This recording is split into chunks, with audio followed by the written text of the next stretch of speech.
Hey folks, Justin Udy here. Let me give you a quick Wasatch market update and why homes are selling and maybe why homes even aren't. Folks, let me give you some quick data for you to just think about in regards to the Wasatch front. So every single week I'm pulling data knowing what is changing in the market. How many homes are coming on the market? How many are going under contract? How many are selling? What is the activity? What am I monitoring? Why? Because I know every time I represent a seller, I need to understand what a buyer is willing to pay, what their agents are looking at, and how an appraiser is evaluating. Just because 90% of the property selling are selling with, a loan or lending, or they're getting financing in place. Second part in representing buyers, understanding what is the dynamics of the market. Quick data and statistics you should know.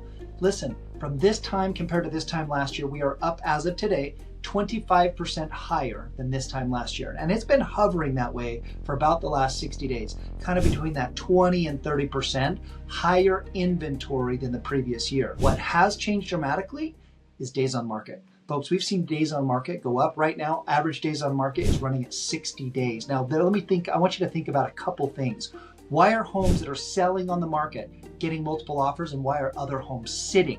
I will tell you there is a vast difference, something that we have completely seen a difference on, and I've made a couple notes of things that I think you should be thinking about. Also, if you're thinking about buying, or you're even thinking about selling, or investing in real estate, okay? Folks, properties that are priced right, they are well positioned. How are they well positioned? Because their price is right, their condition and showability is there, and they've reached the market where people are willing to make an offer. In fact, we've had properties that are prepared that way. We have received multiple offers on, and we have put them under contract. Folks, a lot of times people are asking, why is my home not getting multiple offers like it was 10 years ago?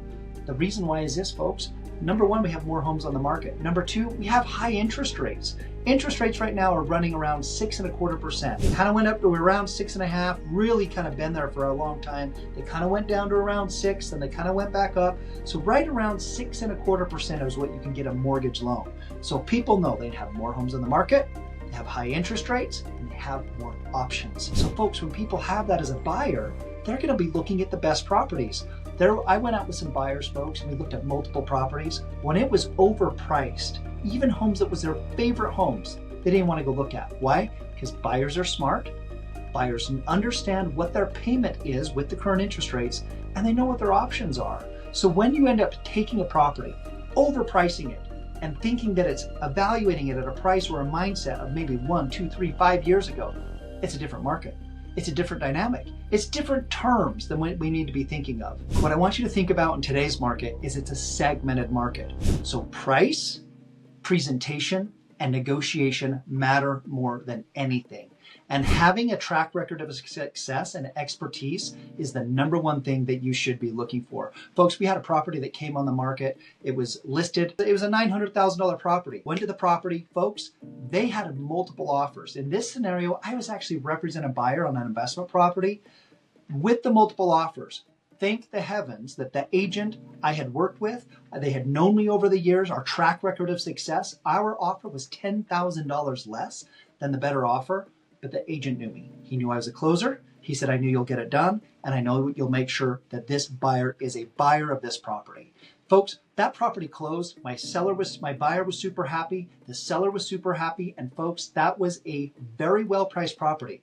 We didn't pay too much. We didn't pay too little. We actually got a very good deal because the terms of the market were actually higher. So we actually got a better deal than the rest of the market. Why? We recognized when it came on the market. We were able to evaluate it very quickly, and fortunately, the negotiation, there wasn't frankly much negotiation other than me negotiating me as value to that other agent so they'd accept my offer rather than the other guy, I will just tell you, in looking at today's market, it is very strong. Hundreds, even thousands of homes are selling, folks. There's no reason. If you've been on the fence, we've been able to get very good options and very good opportunities. But there is a number of things that you should think about in buying. So if you're thinking about buying, contact us. Let's go through the things that you should think about. If you're as a seller, there is some dynamics in how we're marketing it, how we're pricing it, and how we want to present that property in order to get you to the finish line. Because not every home you're seeing on the market, folks, right now will sell, but you will see properties going under contract and selling if they meet the criteria of the current market standards. And I promise you, we're selling a lot of homes right now, but they have to be priced right. They have to look right. And we have to make sure we can get the right people through it. Folks, I appreciate it. If you need anything, please reach out to us. We hope to connect with you soon. And folks, if you came to the Harvest Fest, hey, thanks again for coming. It was great seeing you. Thanks.